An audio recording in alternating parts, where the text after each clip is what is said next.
si Tommy ini dia mau mandi ke dalam, keran nyala sendiri awal itu dia bilang. Keran nyala sendiri, dia bilang, lu nggak abis dari kamar mandi, geng? Enggak, gua nggak dari kamar mandi. Lu kan? Enggak, gua juga. Lah ini keran siapa yang nyalain? Mungkin memang keran error kali, kayak gitu. Ya udah akhirnya, nah kita pikirin lah tuh si Tommy tetap mandi. Kedua, si Anton ini.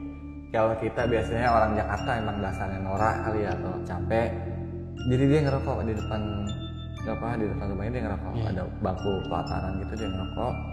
Dia ngeliat tuh kayak ada model bayangan putih tuh, cuma sambil ketawa, dia bilang gitu. Terbang dari Ustadz aja si Anton. Assalamualaikum warahmatullahi wabarakatuh. Salam sejahtera bagi kita semua. Balik lagi di podcast channel bareng gue Yeng. Malam ini, episode kali ini gue udah kedatangan salah satu narasumber, yaitu Bang Oki. Langsung kita sapa aja Bang Oki. Assalamualaikum Bang Oki. Waalaikumsalam. Gimana kabar, sehat? Alhamdulillah. Lagi sibuk apa nih Bang Oki? Sibuk alhamdulillah, kerja sih Bang Yeng. Oke, Bang Oki ini akan menceritakan tentang pengalaman horornya waktu di Curug ya Bang? Curug Bogor. Iya. Bisa di-spill Bang, gimana sih kisahnya Bang? Itu parah sih, itu sebelumnya nggak pernah, ini perdana lah bisa dibilang. Itu saya pergi ke Curug, cuman dibikin kagak bisa pulang. Keder lah dibilang gitu. Udah kemana-mana, udah lewat jalur sini, ketemunya di titik itu juga. Mantap nih ceritanya Bang Oki. Ya, kalau gitu di skip dulu Bang, biar teman-teman di rumah pada penasaran nih. Buat teman-teman yang mau kayak Bang Oki share pengalaman horornya di podcast channel, bisa langsung aja DM Instagram kita di podcastkontrakan.id atau WA ke nomor di bawah ini.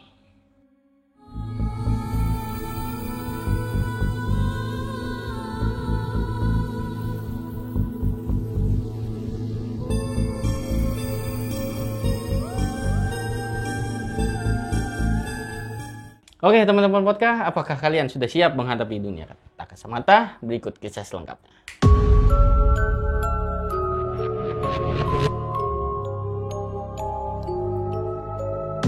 Oke, Bang Oki, gimana sih kisah selengkapnya? Bisa diceritain dari awal, monggo. Bisa Bang ya? Iya, oke. Jadi sebelumnya saya ngucapin Assalamualaikum warahmatullahi wabarakatuh. Waalaikumsalam warahmatullahi wabarakatuh. Terima kasih buat Bang Yeng dan tim udah diundang di acara podcastnya nih. Terima kasih banyak udah mau ngedengerin cerita dari saya. Siap. Kita juga makasih Bang, Abang udah sempetin hadir. Jauh-jauh dari Depok nih Bang Oki. Bang Yeng. Kebetulan kisah ini waktu masih kelas 1 SMA Bang Yeng. Itu tahun 2010. Udah 10. Iya, tepatnya kelas 1 SMA lah. Saya kan lulus di 2012. Jadi waktu itu nih saya pengen ke Curug.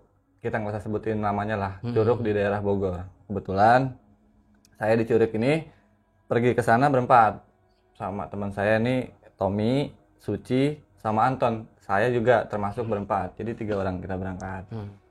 Pas saya ke Bogor itu, awalnya saya nggak pengen ke Bogor. Saya cuma pengen ke puncak aja lah. Kita ke villa aja, kita ngopi-ngopi aja, nggak usah ke Curug karena kan budgeting juga, limit. Saya bilang ya udah. Ada yang punya rekomen nggak mau kemana? Ada yang bilang mau ke Bandung, ada yang mau ke Jogja atau mau kemana ya. Akhirnya kita putusin buat ke Curug aja. Jadi pas saya mau ke Curug ini, cuman nih hati rada inilah kaku. Sebab kenapa? Teman saya si Uci ini Bang, orangnya iga jarang. Bisa dibilang orangnya ini sensitif lah dengan hal-hal gaib gituan. Jadi dari beberapa kejadian, kebetulan saya bertiga ini teman kecil, teman satu kampung. SD saya satu sekolahan, cuma SMP aja yang pisah. Akhirnya di si SMA ini saya barengan lagi. Ya udah, pas saya ke sana, sebelumnya anak-anak nggak mau sih ngajak si Uci ini, karena yang udah-udah sih begitu pasti. Tiap kesana nih ada aja kejadian, ada aja entah ditongolin, entah diketawain. Ini sih wallahu alam. Cuman dari banyak kasus tiap saya jalan berempat selalu.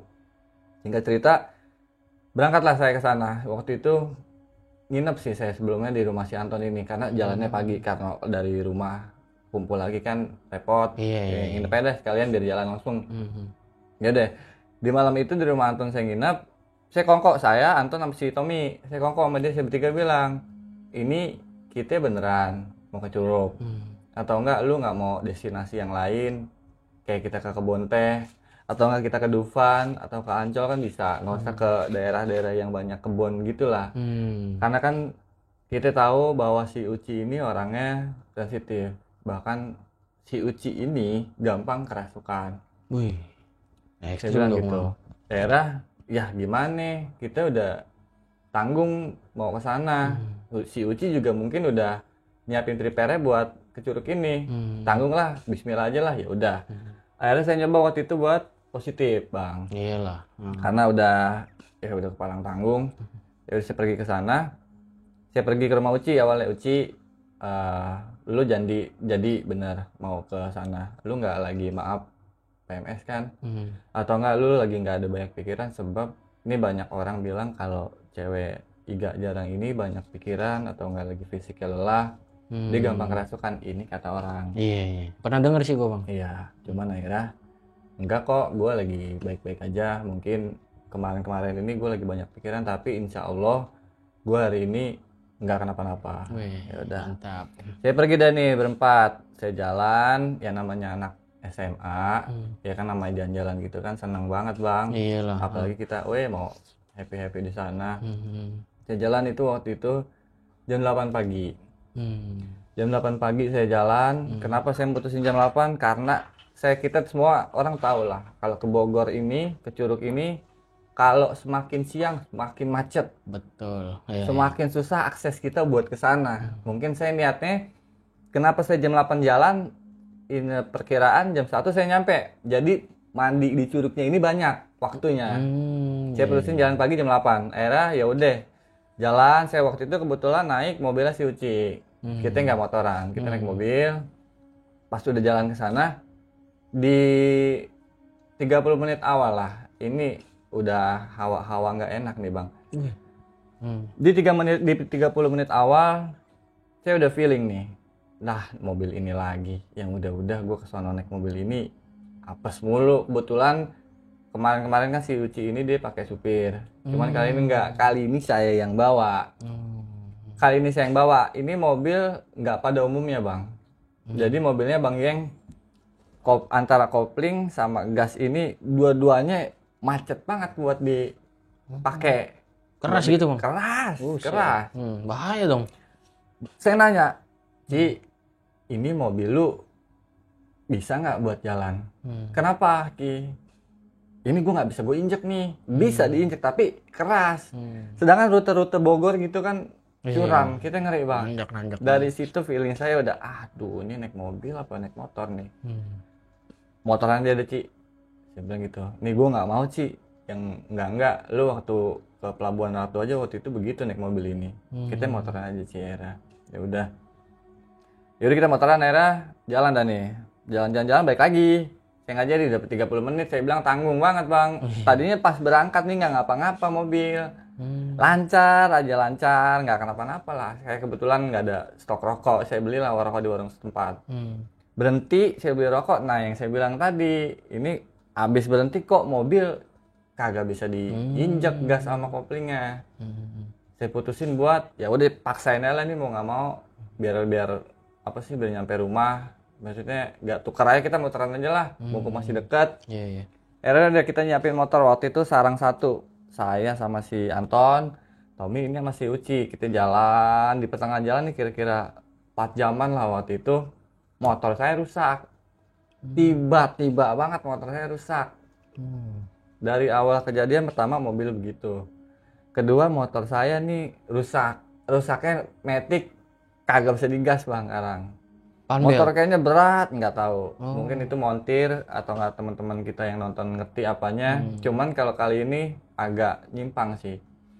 Sebab berapa berat sih beban orang yang kita bawa?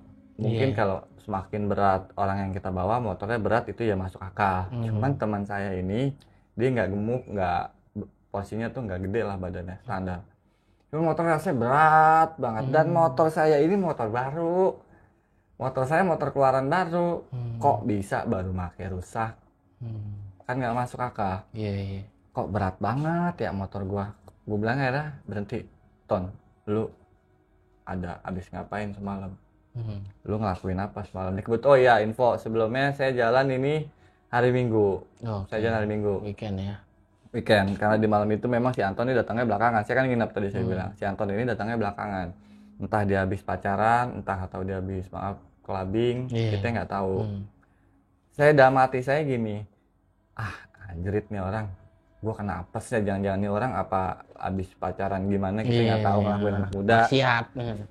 Mungkin, saya nggak bisa ngejudge bahwa dia maksiat atau enggak. Betul. Yang jelas kalau kita mau jalan, ada orang ngelakuin sesuatu nih, belum bahasanya nih, belum junub. Belum mandi junub. Kena apesnya.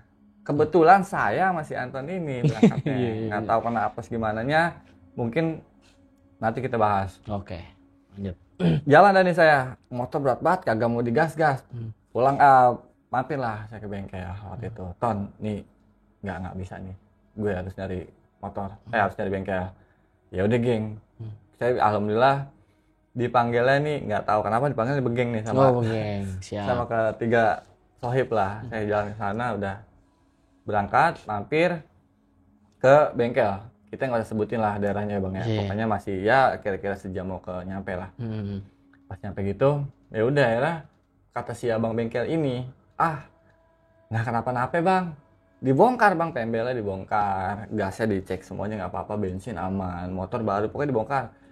Motor lu nggak apa-apa bang, tapi kok gue bawa berat ya bang. Dicek itu lama banget bang, akhirnya ujung ceritanya besoknya saya baru ke Curug. Itu saya lama gara-gara nganterin motor dulu, gara-gara benerin motor. Ini ngapa si motor tadi nggak ngapa-ngapa, udah juga motor baru. Udah juga bensin aman, teman saya juga nggak berat-berat amat.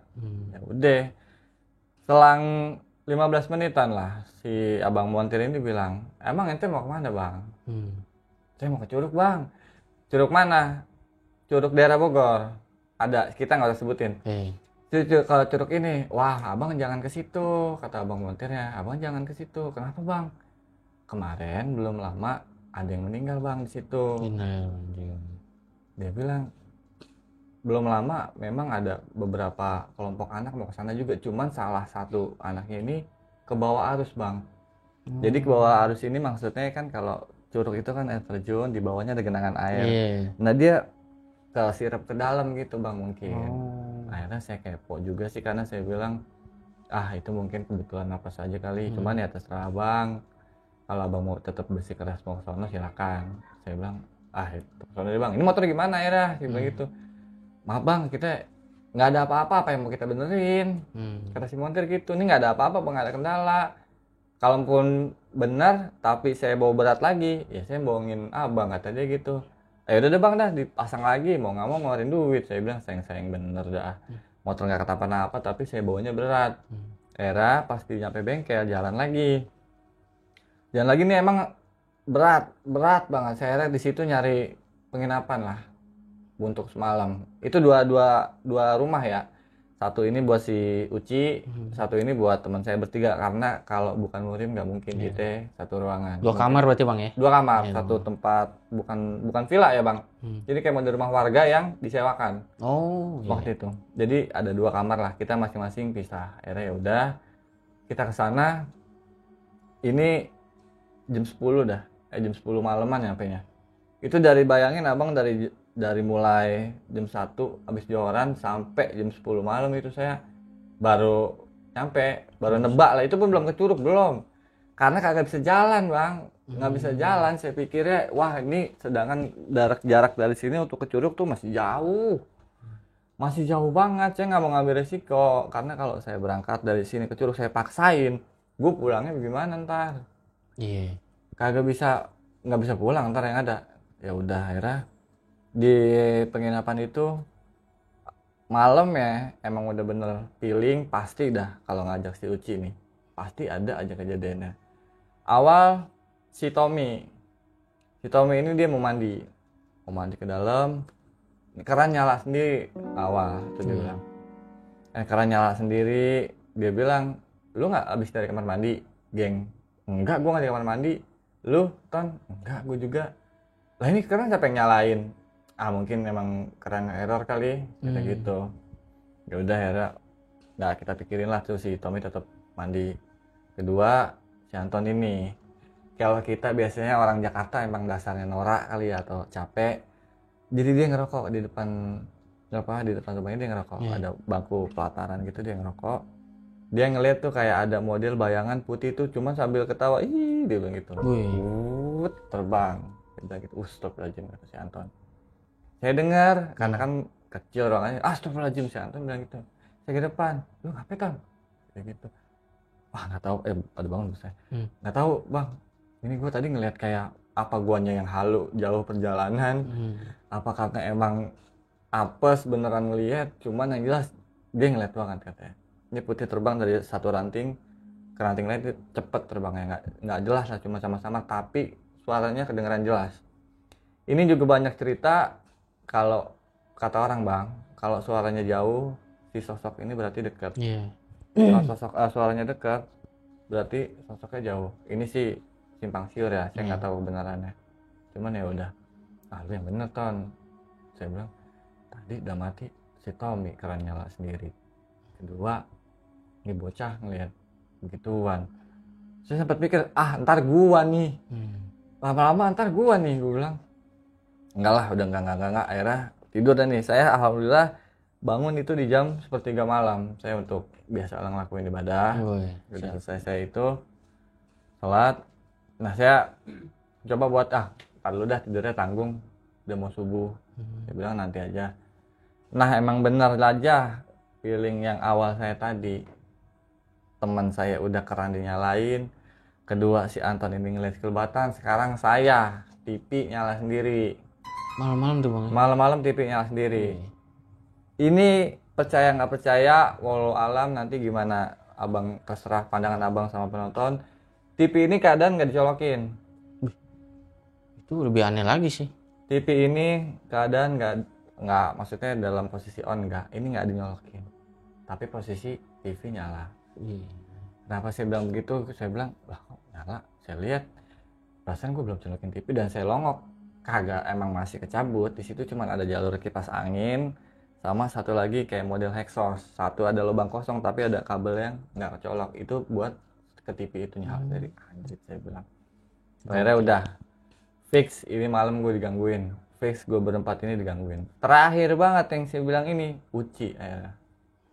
Dia teriak-teriak sendiri di kamar. Dia teriak, astagfirullahaladzim, tolong. Kayak begitu. Kita bertiga panik. Kita langsung nyepet, Ci, lu ngapain? Enggak, gue nggak mau nih. Gue nggak mau di sini. Gue nggak mau nih. Udah kita nyari tempat penginapan lagi. Nggak usah di sini lah. Ini angker banget nih tempat nih. Emang kenapa Ci? Pak, gua ngelihat ada cewek, cuman dia rambutnya, mukanya nggak kelihatan. Rambutnya urai ke depan gini. Itu jelas banget Pak di kamar, dia bilang. Jelas banget di kamar, sampai gua kayaknya mau disamperin. Cuman cepet, nggak lama lah, paling detikan kata dia gitu. Dalam hati saya, ya Allah bener aja feeling gua nih. Tadi udah begini, sekarang Uci yang kena. Ya namanya udah bayar bang. Ya kan lumayan villa satu rumah. Penginapan satu rumah buat ukuran kita anak SMA, jajannya berapa sih paling? Iya benar. Ya udah, Ci, gua nggak ada duit lagi, pegangan paling ada buat kesana. Nggak mau, gua nggak mau di sini. Kita pindah aja. Mau nggak mau, udah tuh akhirnya pindah. Mau nggak mau pindah, akhirnya ya udah kita jam paginya lah, jam 8. Niatnya memang tanggung banget bang, saya bilang. Tanggung banget, saya bilang jam 3 ini kenapa nggak mau diem aja di sini, maksudnya tanggung, udah mau pagi. Tanggung, saya bilang nggak mau pindah. Akhirnya kan kalau di penginapan itu kan 12 jam ya durasi penginapan. Kita check in malam, check outnya juga malam. Ya kan? 24 jam dong. Iya 24 jam. Ada yang 12 jam juga mungkin ada. Transit itu. Itu transit ya. Saya nggak nyampe 12 jam. Saya transit waktu itu jam 10 malam. Jam 8 saya udah cabut. Jam 8 cabut karena apa ya? Karena si Uci ini tadi dia bilang, gue nggak mau villa di sini, gue nggak mau, gue cabut aja. Saya bilang kan durasinya lumayan 2 jam lagi nih. Maksudnya bisa buat mandi dulu, bisa sarapan dulu, bisa apa-apa dulu. Akhirnya ya udah cabut dah tuh. Akhirnya saya terpaksa. Ini mau nggak mau jalan naik motor akhirnya. Terpaksa ke sana, nyampe ke Curug. kita seperti biasa, kita beli tiket, kita beli loket, semuanya kita bayar-bayar. Akhirnya nyampe itu ke sana Curug tuh jam 11-an lah, 3 jam lagi. Nyampe jam 11-an, kita kayak biasa, cuma si Uci ini nggak mandi. Yang mandi ini saya sama si Anton. Cuman si Tommy ini misah. Teman saya Tommy ini misah, entah kemana ya. Misahnya entah dia beli rokok, entah dia beli makan, entah kemana. Yang jelas ini anak nggak ada. Di situ cuma saya, Anton sama si Uci. Ya udah, Ci, saya bilang, lu mandi nggak? Ah, nanti aja deh. Males gue mandi, gue nggak bawa baju banyak. Ya nggak deh, sini aja gue mau foto-foto aja paling sama selfie. Cewek biasa lah bang paling. Ya udah, saya mandi sama si Anton. Saya selesai mandi. Pas waktu itu kebetulan memang cuacanya lagi hujan bang. Hujannya ini deras banget. Jadi kita buat neduh di situ modelnya ada saung-saungan gitu bang. Oh iya, Curug banyak sih. Banyak saung-saungan. Kita neduh, saya berempat neduh, enggak bertiga. Ya si Tommy ini dia belum balik. Dari kejauhan saya lihat nih, itu saya awalnya yang lihat. Saya dari kejauhan itu apaan ya, hitam-hitam kayak orang, tapi kayak bukan orang. Sebab di si Curug ini dia ada batu gede gitu modelnya bang, batu alam bang. Jadi si yang saya lihat ini, saya bilang sih kuncen. Kenapa saya bilang kuncen? Karena dia tapak begini bang, dia duduknya begini. Saya ngeliat jelas banget, nggak jauh kok jarak dari saung ini ke Curug itu nggak jauh. Dia begini nih, begini aja. Saya bilang. Cuman kok hitam semua, cuman kok hujan-hujanan, ngapain tuh orang di situ? Ah mungkin halu gua aja lagi. Saya lihat belakang, ngobrol lagi sama Uci, saya ngeliat sorong nggak ada, hilang tuh orang. Akhirnya anjir, astagfirullahaladzim. Saya bilang, aduh ini gua ngapa nih? Masa gue bilang, masa apa sih ke gua sih? Padahal yang habis malam mingguan sih teman saya ini si Anton. Saya bilang, ya udah itu lama si Tommy belum datang. Kira selang 45 menitan lah. 40 menit itu hujan reda, selesai, baru udah nih si Tommy balik. Dia bawa pisang. Saya bilang, lu tanggung banget beli pisang atuh doang. Lagi juga saya mikirnya di sini tukang pisang yang jual satuan di mana adanya. Kalau mau beli serenceng kalian sepaket gitu. Sisir. Satu sisir. Enggak, gue nggak beli ini. Ini gue ngambil. Wah, lu ngambil di mana? Emang ada pohon pisang di sini yang berbuah bagus banget warnanya bang. Cuman ya gitu, kita jatuhnya nyolong di kebun orang nih anak nih jatuhnya. Udahlah, mungkin ini cuman ngambil-ngambil biasa, nggak ada efeknya. Saya cerita sama si Tommy, saya bilang, Tom, tadi gue ngeliat ini Tom, ada orang tapak Tom. Yang mana geng? Di atas batu Tom. Gimana geng? Hitam semua Tom. Lu dibilang halu juga, kita nggak mabok kan, nggak pure ngambil minuman, kita pure sadar. Itu cuman kok gue nengok belakang, gue ke depan lagi hilang Tom, itu halu kali. Ya udah yuk, akhirnya daripada lama-lama di sini nggak jelas, lu cerita serem.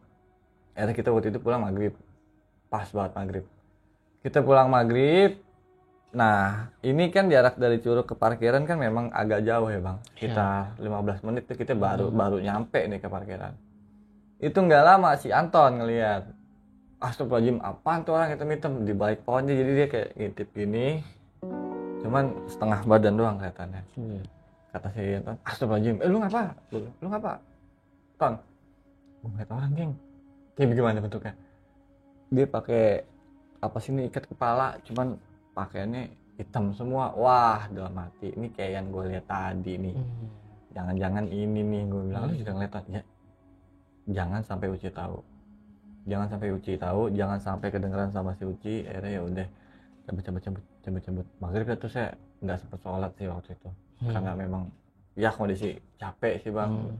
Nggak boleh sih sebenarnya, wajib sholat, cuman ya Allah maaf waktu itu bolong lah. Cuman akhirnya pas mau pulang, saya dibikin linglung. Saya berempat ini dibikin linglung.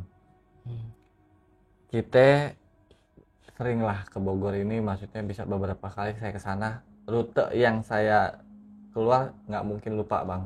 Pasti rutenya itu juga, kecuali dibangun tol. Atau nggak kecuali ada perombakan jalan. Ini kagak. Ini jalannya sama, warung yang saya biasa saya mampir juga sama. dan nggak ada yang berubah di jalan itu. Saya jalan biasa sama saya, lah kok nyampenya di situ lagi. Di warung tempat saya biasa tuh, jadi modelnya kayak ada warung kopi, cuman di situ warung-warung zaman dulu gitu loh bang, modelnya bang geng. Iya. Saya berhenti di situ ya. Berangkat dari situ, jalan lama banget itu sampai 20 menitan saya jalan, kok di situ lagi. Di situ lagi. Saya bilang, nih kenapa nih? Apa gue salah belok kali ya? Saya bilang gitu, gue salah belok kali ya. Jadi yuk, daerah. Jadi di jalan itu ada pecahan. Satu mau ke arah Jakarta, satu lagi kita mau ke tembus ke daerah Puncak, Sarua. Saya mungkin entah nggak sadar atau gimana, saya ngambil ke arah Jakarta dong buat pulang. Iya dong. Tiba-tiba di situ lagi nyampe ya. Nah saya penasaran, kok di sini lagi nyampe nya? Yaudah pulang dah nih daerah. Yuk jalan lagi. Saya ngambil rute ke arah Cisarua, ke arah Puncak sana. Seharusnya kalau memang benar, kita nyampe di Bogor dong, di Puncak. Kita nggak di sini aja. Saya jalan di warung kopi lagi nyampenya. Kagak kemana-mana tuh. Astagfirullahaladzim, saya kata ini ngapa? Dah di sini lagi akhirnya. Saya berunding nih berempat. Nih, mending kita berempat jujur. Sebelum berangkat ada yang habis maaf ngelakuin sesuatu yang nggak bener nggak. Contoh kayak misal lu lagi pacaran atau nggak lu ngapa-ngapain tapi lu belum mandi wajib, atau nggak lu lu maaf apa habis ya gimana ya ngomongnya, pokoknya maksiat lah, nggak boleh. Kebetulan waktu itu nggak ada yang ngaku. Akhirnya saya bilang, kalau lu pada nggak ada yang ngaku, kita nggak bakal bisa balik nih. Sebab apa? Lu ke kampung orang keadaan maaf belum mandi wajib. Kedua, lu juga tadi habis ngambil hasil tani orang. Oh iya, tadi. Iya, kan kita ada 2 kejadian. Si Tommy ya. Si Tommy ini dia ngambil pisang. Kedua, bener aja si Anton ngaku, maafin gua semalam ya habis begituan lah sama pacar. Saya bilang, apa nggak dari tadi lu ngomong? Lu nyampe sini lu baru ngomong, kan awal gue bilang nih gue boncengin lu kayak boncengin 10 orang. Berat banget nih motor lu. Gue curiga yang udah sih begitu, bukannya sok tahu, bukan sok nebak-nebak, ini berdasarkan yang udah. Habis temen yang habis begituan pasti deh ini saya nih ada aja di jalan kenapa-napa, saya kata gitu. Ya udah, lu juga Tom, lu ngapain tadi ngambil pisang? Ya emang ini punya orang punya luas kok, punya umum, punya nyomot aja kata dia gitu. Nggak boleh Tom, ini lu oke, nggak ada yang punya, tapi lu nggak tahu penunggu situ. Emang lu tahu? Sebab kata orang kalau makhluk halus itu kan di mana aja ada. Betul. Entah di pohon pisang, entah bahkan dia di ranting, entah bahkan di pot pun dia bisa nempatin. Lu lagi ngambil pohon pisang, ngambil tuh buah, lu permisi kagak, lu main nyomot aja tuh pisang, kata gitu. Ya terus gimana udah gue makan? Ya nggak tahu deh, ntar lu tanggung aja deh. Akhirnya gimana nih biar kita bisa balik? Si Uci nih udah apa ya, dia udah begini aja, udah mau nangis gitu. Maksudnya udah capek lah, kita pengen pulang lah, udah mandi begitu. Ya udah kita cari numpang sama si warung ini. Bu, saya numpang mandi, bukan saya, si Anton ini. Saya numpang mandi sama sekalian saya mau ngobrol sama ibu nih. Kenapa dek? Nanti saya ceritain deh, yang penting teman saya mandi dulu. Akhirnya saya ngobrol sama si yang punya warung. Ini udah tua sih bang, umur sekitar 50-an lah. Saya bilang, Bu, ibu sadar nggak dari tadi saya bolak-balik sini mulu, saya mampir ke sini mulu. Iya, kata si ibu, saya pikir ada yang ketinggalan. Gitu, saya pikir ada yang ketinggalan. Kenapa adik kesini mulu? Enggak Bu, ini jujur Bu, ini kita keder Bu, kita kayak dibawa hantu linglung. Saya udah pulang dari tadi aturan Bu, cuman entah kenapa di sini lagi nemunya. Mungkin adik lupa kali, dia bilang gitu. Enggak, saya nggak lupa Bu. Ibu tahu pecahan di depan kan ada ke arah Jakarta pulang, ada ke arah Cisarua. Iya, itu dua jalur saya udah laluin Bu, cuman di sini juga tembusannya.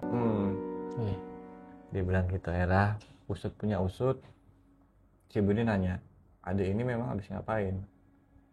Saya sih nggak ngapa-ngapain, temen 2 saya ini yang bikin ulah kenapa dek? Iya memang si yang tadi mandi ini dia habis melakukan hal yang nggak boleh sama agama, dia melakukan hal-hal yang nggak bener lah, berangkat sama saya tanpa mandi bersih, mandi wajib.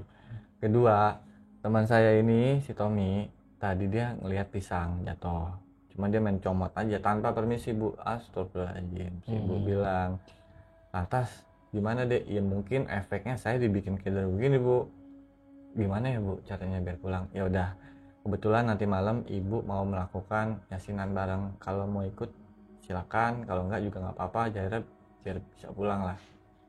Ya udah, kita akhirnya saya berempat sama si ibu warung ini berlima lah, saya yasinan bareng akhirnya. Saya bacain yasinan bareng, saya maksudnya sekalian saya biar bisa pulang. Ya udah, benar bu, saya pamit ya bu. Akhirnya benar dah tuh, abis yasinan benar banget bisa pulang. Itu saya tembus-tembus di Parung. Saya tembus-tembus keluar Parung. Makanya dari awal saya berangkat kok kagak nemu-nemu nih, mau ke arah Parung nih, mau kemana, lewat mana, jalurnya yang mana, kok nggak ketemu-temu. Saya bilang gitu. Akhirnya benar aja, alhamdulillah udah nyampe Parung. Akhirnya udah nih, kita balik masing-masing singkat cerita. Kedua, jelang 2 mingguan waktu itu.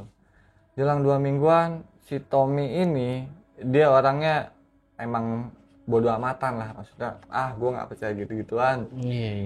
Tahayul itu mungkin cuman halu lu doang. Dia memang orangnya nantang, dia nggak percaya gitu-gituan.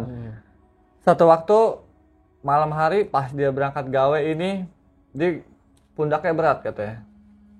Pundaknya berat banget, itu udah berjalan sekitar seminggu nih. Dia belum cerita sama anak sebelumnya. Pundaknya berat banget. Akhirnya kebetulan si Tommy ini bapaknya orang pintar. Bisa ya? Kita bilang praktisi lah, atau enggak tabib, atau saya juga nggak tahu sebutannya. Yang jelas bapaknya si Tommy teman saya ini orang bisa, orang pintar lah. Dia nanya, Pak, saya kenapa ya? Ini pundak saya kok berat banget, pegal kali kamu.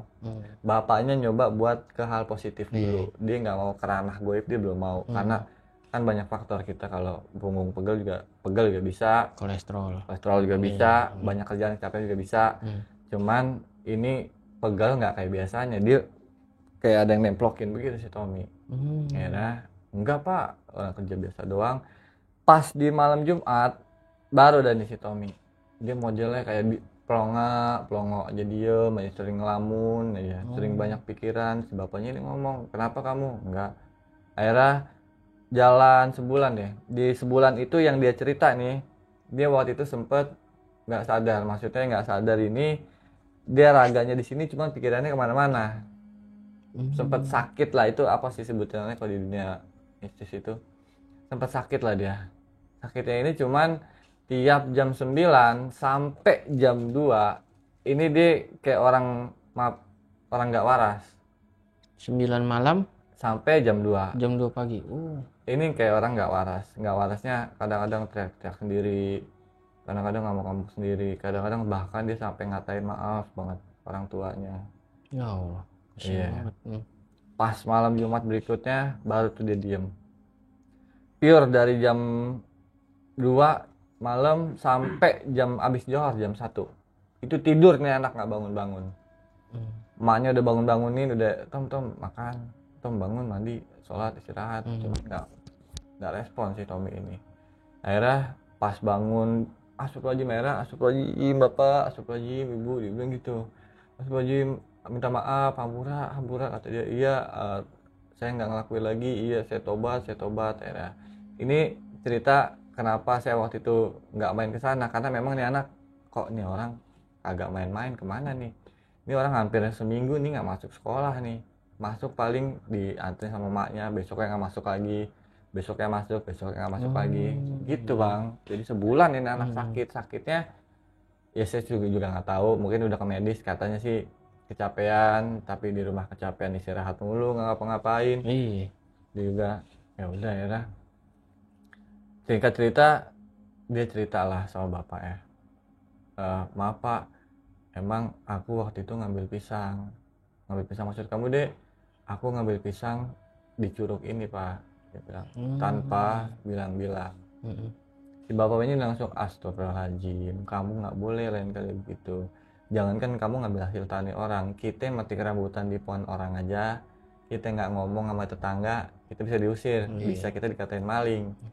Ini lagi di kebun orang tiba-tiba lu ngambil pisang, ya mungkin itu punya umum atau nggak punya alam, tapi kita nggak tahu di situ ada siapa, di situ penunggunya berapa banyak, atau nggak di situ mungkin ada kerajaan, kita ini nggak tahu, kita nggak bisa ngelihat, makanya hati-hati. Memang kenapa, Dek? Aku nih mimpi kayak aku di dalam sebuah kerajaan, aku ini dibikin kacung lah, aku dibabuin, kata dia gitu. Ini cuma mimpi awalnya.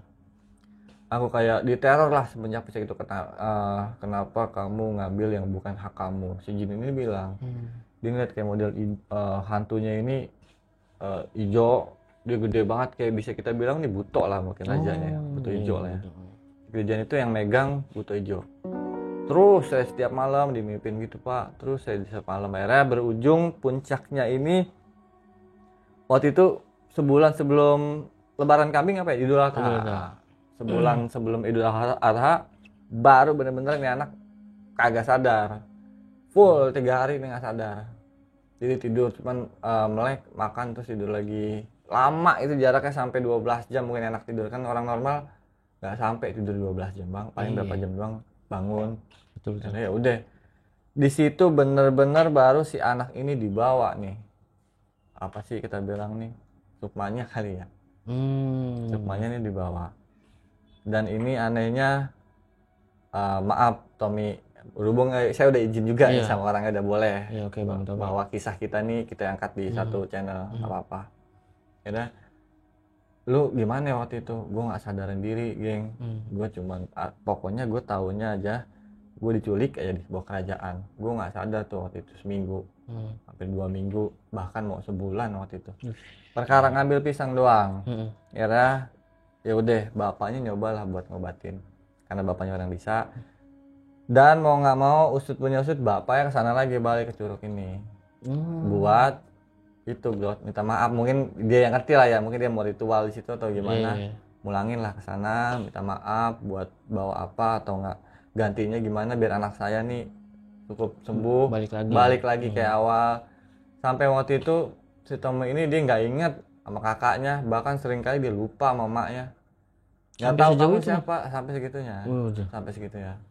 Bahkan saya mungkin karena sekolah juga kan nggak bisa selalu jenguk ke sana. Saya ke sana, kamu siapa? Abang nggak kenal? Saya nggak kenal. Masa nggak kenal. Ini makanya saya ceritain waktu itu saya ngeliat langsung prosesnya, ini anak nggak kenal orang. Kamu siapa? Kamu mau ngapain? Sama ibunya juga begitu. Ya udah bapaknya ke sana, minta maaf mungkin. Pas jelang seminggu baru sembuh tuh anak. Kedua si Anton, dia ngalamin juga, cuman kalau Anton ini masih nggak seberat Tommy lah, nggak seberat Tommy. Dia cuman kayak misalkan dia lagi kamar mandi, tiba-tiba lampu ada yang tek tek tek tek tek tek, padahal kagak ada orang. Kedua, kadang-kadang kamar dia sering ada yang dodor, cuman nggak ada orang rumahnya. Memang si Anton ini mak sama bapaknya kerja di luar, dia sendiri di rumah. Paling mak bapaknya 2 bulan baru pulang. Dia sendiri. Saya udah wah anjir, saya bilang ini Tommy digituin, Anton juga digituin. Saya feeling gua nih berikutnya nih. Sebab apa? Yang dikontrakan saya cerita awal tadi kan begitu. 4-4 ya kita digangguin. 4-4 digangguin. Dan bener aja saya kena gangguan juga akhirnya. Karena gangguannya gini bang, ini nggak masuk akal. Saya ingat nih nyimpen duit berapa rupiah di kantong. Saya ingat banget itu. Tiba-tiba hilang nih duit. Saya entah 10.000, entah 20.000, ini hilang aja duit. Nggak ada. Kedua, sama ini tiap saya mau tidur, ini banyak banget suara orang ngobrol di ruangan itu. Tapi kagak ada, cuma ada emak saya, adek kebetulan, cuman nih suaranya kayak pasar, rame banget. Saya bilang sampai ke bawah, ini ada acara apaan ya, rame banget kayak gitu. nggak ada apa-apa. Akhirnya ya udah. Puncak ya itu di malam Selasa waktu itu. Di malam Selasa saya mau bersih-bersih depan. Jadi rumah saya ada pelataran gitu, jadi mau saya bersih-bersih lah. Di situ awalnya cuma ada suara srek, srek, srek, srek, srek gitu. Sapu lidi. Sapu lidi. Kayak orang nyapu ya, logika jam 8 malam. Siapa yang mau nyapu? Mak saya juga tidur. Adik saya juga nggak di rumah nih. Tetangga juga saya kan tahu kegiatannya sehari-hari apa. Masa sih jam segini dia nyapu? Karena ya udah. Srek, srek, srek, srek, srek nyapu udah. Saya nggak hirauin lah. Saya tetap ngelap pot kembang. Saya kadang nyikat-nyikat ubin depan. Saya pokoknya beres-beres lah halaman depan waktu itu. Memang malam. Kenapa malam? Karena memang enaknya malam. Nggak terlalu berisik, nggak panas juga. Makanya saya bersihnya malam waktu itu. Adem ya bang ya? Adem, benar. Niat saya juga kalau ini udah bersih, mungkin ruangan dalam juga ikut hawanya jadi adem. Akhirnya ya udah. Waktu itu lama-kelamaan nih kok suara makin lama makin dekat, makin lama makin sempet bulu pada bangun waktu itu, cuman paling orang kali kedua jatuh batang pohon ranting. Gedubrak aja jatuh. Waduh, ini apaan ya? Itu 2 kali. Sekali lagi jatuh gedubrak aja. Saya lihat, aduh ini apaan sih? Memang tanpa misi refleks saya aja bang. Pas jatuh kedua kalinya, saya ngeliat begini nih ke pohon, ada pohon beringin nih. Jadi di rumah ini ada pohon beringin. Pas ngeliat begini, itu gede banget bang, orang gede banget. Cuman palanya di bawah. Maksudnya gimana bang? Jadi model lagi nih bang, kalau orang normal kan kita, ya manusia normal tuh biasa lah bentuknya. Ini palanya di bawah. Di bawahnya? Di bawah, palanya di bawah. Palanya di bawah, badan sama kakinya nih ke atas. Iya. Anjay, ngeri sekali. Cuman waktu itu posisinya beginilah, dia cuma di bawah begini nih. Itu yang jelas mukanya nggak kelihatan, cuman tulai rambut aja. Yang jelas bajunya ini pada usang lah, pada robek-robek, pada banyak tanah lah. Saya ngeliat begitu, seteriak seadanya waktu itu. Astagfirullah, saya teriak seadanya. Dan bener apa kata orang, ini kagak bisa ngapa-ngapain saya. Pengen kabur, cuman kagak bisa. Tetap astagfirullahaladzim, begitu doang bisanya. Ini ya Allah tuh malu. Saya merem nih. Saya dalam hati baca yang saya bisa aja lah. Saya bilang biar nggak ngerti. Saya merem itu pas saya buka lagi hilang. Alhamdulillah. Hilang. Akhirnya tenangin diri. Saya nggak mau cerita ke nyokap sama adik sebelumnya. Karena kan kalau saya cerita, ntar takut dia berdua takut nggak mau bersih lagi. Tahu nggak nih stigma 2 orang ini, di rumah gue ada setan, gue nggak jadi takut. Makanya saya nggak mau cerita. Saya pendem aja itu, saya biarin. Kedua, abis saya ketemu itu bener aja bang. Ini yang sapu lidi saya bilang tadi buat ngosek-ngosek, itu tiba-tiba ngelempar. Bet kayak gitu. Kalian yang lempar. Saya bilang, astagfirullahaladzim, ini apaan nih? Ini sapu lidi. Saya langsung lari ke atas, masuk saya nggak berani. Saya ngeliat ibu tidur, saya ngeliat adik saya nggak ada. Tiba-tiba, ini sapu lidi siapa yang lempar? Gitu. Ya udah. Pas masuk ke atas saya mau tidur, bener aja jendela saya digedor-gedor lagi ya. Digedor-gedor lagi, dar. Astagfirullahaladzim, udah. Akhirnya saya selimutan, saya tekep nih pala sama kuping biar nggak kedengeran. Saya tidur, akhirnya tetep nggak bisa tidur. Tetep nggak bisa tidur akhirnya. Tidur itu saya jam 8 saya baru tidur waktu itu. 8 pagi? Jam 8 pagi. Shit. Bersih dari jam 8 malam, jam 8 pagi saya baru tidur. Perkara itu sebenarnya saya pengen tidur. Cuman ada aja gangguan ya, entah kaca digedor-gedor, entah kayak udah di suara begitu, entah kayak ada orang. Kebetulan rumah kan 2 lantai juga bang. Rumah 2 lantai, ini kamar saya di atas, bawah buat ruang tamu. Kayak deg gitu naik tangga. Astagfirullahaladzim, pokoknya banyak banget lah gangguannya. Akhirnya benar, ya udah saya putusin buat nggak jadi tidur lah, pagi aja lah gue tidurnya. Ya udah akhirnya waktu itu langsung saya nongkrong lah, balik sekolah saya nongkrong masih berempat ini. Saya bilang gua nggak mau lagi deh jalan ngajak si Uci, pelan-pelan cuman ngomongnya biar si Uci ini nggak kedengeran. Gua nggak mau lagi deh. Emang kenapa geng? Ya habisan gue semalam belum gue saya ceritain itu. Gue juga kata si Tommy begitu. Gue juga geng, kata si Anto juga gitu. Wah bener aja ya, buat pelajaran sih, buat saya ini buat pelajaran bahwa kalau kita ke kampung orang, apa enggak kita lagi jalan-jalan, ini tangan jangan usil. Ini tangan jangan sembarangan apa aja dicomotin nih, jangan. Sebab emak saya juga bilang, Kalau kemana-mana jangan lupa, terutama banget berdoa.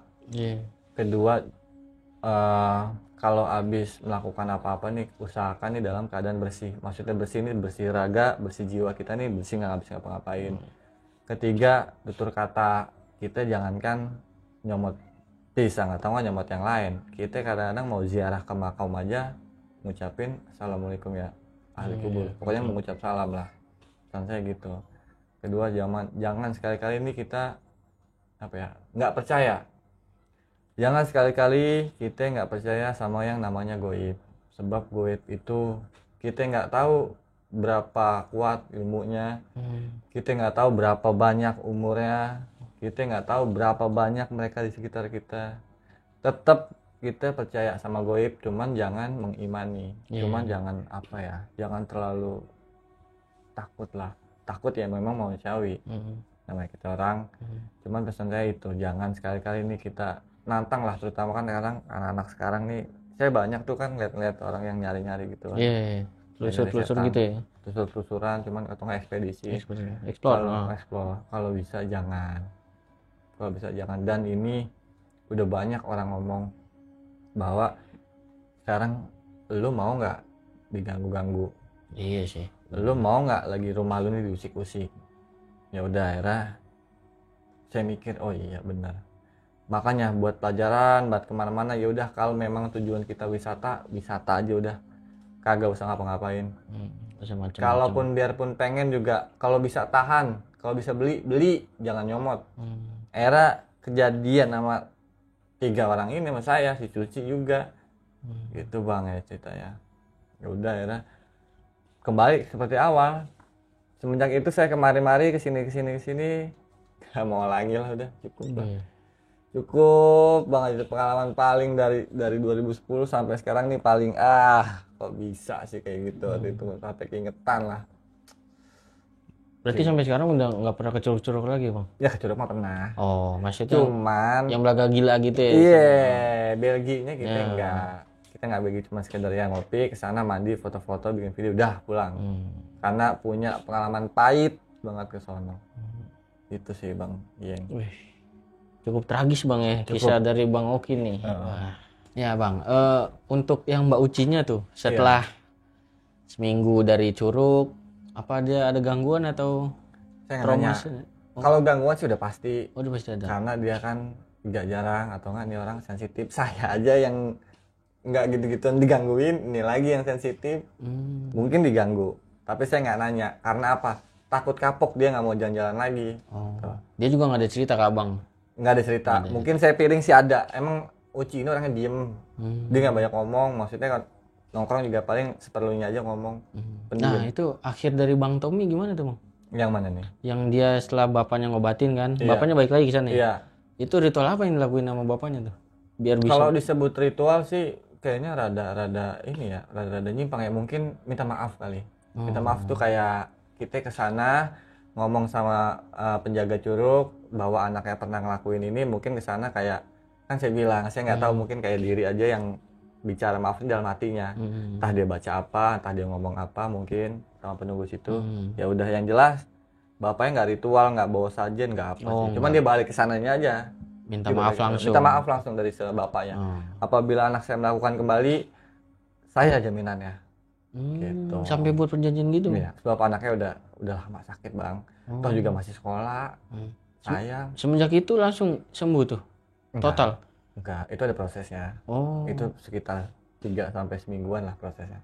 Enggak langsung sembuh, enggak. Pelan-pelan dari misalkan malam teriak-teriak jadi enggak.